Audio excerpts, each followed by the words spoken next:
हमारे देश की महिलाएं तब सुरक्षित हो जाएंगी जब सरकार की नीति और नियति दोनों सब चीज समान हो जाए। वो जो घटना में इतना डिले प्रशासन काम कर रहा है, इसमें कहीं ना कहीं ये जो कुंभ का माहौल बना हुआ है उसमें शासन प्रशासन काफ़ी बिजी है।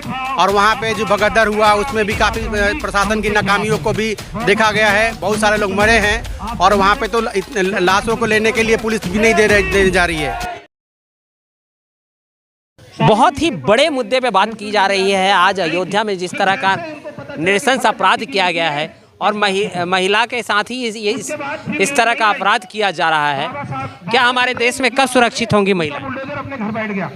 सॉरी, क्या पूछा था आपने? हमारे देश में महिलाएं कब सुरक्षित होंगी? हमारे देश की महिलाएं तब सुरक्षित हो जाएंगी जब सरकार की नीति और नियति दोनों सब चीज समान हो जाए। क्योंकि हमारी गवर्नमेंट ऐसी नीतियां बनाती है इसमें दिखता तो है कि सब कुछ अच्छा होने वाला है, लेकिन नियति साफ नहीं होती है और वर्ग विशेष को देकर के हमारी सरकारें काम कर रही हैं। आप देखिए कि ये जो इतनी विध्वंस घटना हुई है, इसके खिलाफ 14-15 दिन हो गए, 2 लोग पकड़े गए हैं, तीसरा अभी गायब है। और उस परिवार को जो इस घटना को झेल रहा है उसको कोई सांत्वना तक नहीं मिल पाई है। आर्थिक सहायता की तो बात की बात है। तो जब हम एक अच्छी नीति बनाएंगे और उस नीति के साथ हमारी नियति भी अच्छी रहेगी, तब हम लोग इसे रेप जैसी घटनाओं को रोक सकते हैं। क्योंकि पुलिस ऐसी, प्रशासन ऐसा है जिसको सब कुछ मालूम होता है।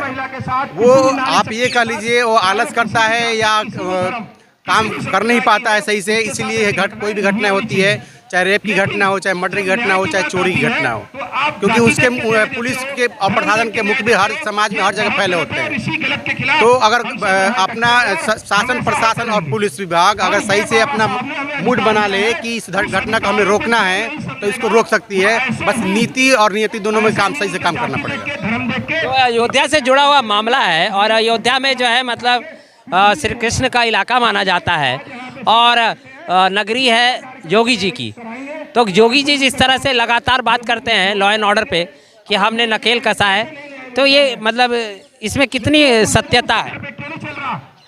देखिए, ये योगी जी काम कर रहे हैं, अच्छा काम कर रहे हैं, बट ये मेरे को लगता नहीं है कि अभी जो वो जो घटना में इतना डिले प्रशासन काम कर रहा है, इसमें कहीं ना कहीं ये जो कुंभ का माहौल बना हुआ है उसमें शासन प्रशासन काफ़ी बिजी है। और वहाँ पे जो भगदड़ हुआ उसमें भी काफ़ी प्रशासन की नाकामियों को भी देखा गया है। बहुत सारे लोग मरे हैं और वहाँ पे तो लाशों को लेने के लिए पुलिस भी नहीं देने जा रही है। लोग वहाँ पे लाश लेने जाते हैं, उनको मारते हुए पुलिस भगा रही है।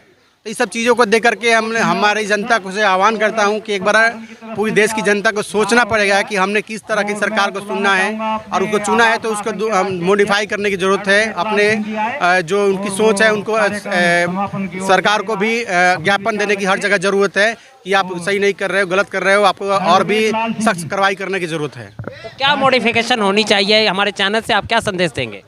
मैं ये संदेश देना चाहूँगा कि जो भी हमारे संविधान में अधिकार दिए गए हैं और जो भी नीति और नियति बनाई गई है उसको सही तरीके से, पूर्ण तरीके से लागू किया जाए और सख्ती के साथ लागू किया जाए। देश में नशा की जो समस्या है वो काफ़ी दिनों पर बढ़ती जा रही है। इसके कारण बहुत सारे युवा भी बेरोजगार हो रहे हैं और नशे की तरफ जा रहे हैं। तो मैं चाहूँगा गवर्नमेंट से कि जो गवर्नमेंट ने वादा किया था कि 2 करोड़ नौकरी देने के लिए, सरकार को आए हुए 10 साल हो चुके हैं। तो 10 साल की तरह अगर 10 गुने 2 यानी 20 करोड़ अगर जनता को हम रोजगार दे पाते तो कहीं ना कहीं इन्वॉल्व होते। जब युवा को काम नहीं मिलता है तो उसका दिमाग इधर उधर की बातों में चलता है, वो मनोवैज्ञानिक रूप से दबाव में रहता है, डिप्रेशन में रहता है। डिप्रेशन के कारण वो नशे का शिकार भी होता है। और नशा ऐसी चीज़ है, जब नशे में आदमी आता है तो अपनी सोचने समझने की क्षमता को कम हो जाती है। तो जब सोचने की क्षमता कम हो जाएगी तो वो इस टाइप के काम होते हैं। तो मैं तो गवर्नमेंट से ये रिक्वेस्ट करता हूँ कि गवर्नमेंट देश में रोजगार की समस्या को हल करे और युवाओं को रोजगार दे और शिक्षा पे जोर दिया जाए। लेकिन लगातार चाहे सरकार कोई भी आए, महिला सुरक्षा की बात की जाती है तो महिला सुरक्षा में सारी सरकारें फेल पाई जाती हैं। लगातार महिलाओं के साथ जिस तरह के नृशंस रेप के कांड बढ़ रहे हैं, मणिपुर हो, यूपी हो, चाहे पंजाब हो, और इस चीज़ को लेकर जिस तरह से कोई भी सरकार एक लगातार कार्य नहीं कर पा रही है, तो क्या सरकार की नीतियां हैं, क्या सुधार होने की आवश्यकता है यहाँ? नहीं, जो आपने बोला कि मणिपुर की जो बात कर रहे हैं यहाँ पे, तो मणिपुर में तो यही गवर्नमेंट थी दोनों जगह पे। स्टेट में भी भाजपा गवर्नमेंट थी और सेंट्रल में भी भाजपा गवर्नमेंट थी। तो इन दोनों को कोऑर्डिनेशन की कमी है। कोऑर्डिनेशन करना चाहिए था, इन्होंने कोऑर्डिनेशन नहीं किया और मोदी जी तो वहाँ पे गए भी नहीं, जबकि देश में इतनी बड़ी घटना हुई और बहुत लंबे समय तक रहा और एक लड़की को, लेडीज़ को खुलेआम नंगे करके घुमाया गया, और वो भी एक ऐसे शख्स की महिला मतलब बीबी थी जो सीमा पे हमारे लिए लड़ाई करने के लिए तैयार रहता है, हमारी रक्षा करने के लिए तैयार रहता है। तो ये देखिए हमारे सेना के जवानों में भी ऐसी गलत भावना जाएंगी कि वो हमारी रक्षा के लिए अपने परिवार को हमारे सुपुर्द कर करके सेना पे हमारे लिए लड़ाई करने जाते हैं, और उनके परिवार जब सुरक्षित नहीं है तो वो कैसे काम करेंगे वहाँ पे, और उनका मनोबल भी टूटेगा। तो मैं तो गवर्नमेंट से ये चाहता हूँ कि ऐसी नीति और नियति बनाए कि इस सारी चीज़ों पे लगाम लगाया सके। बहुत बहुत धन्यवाद।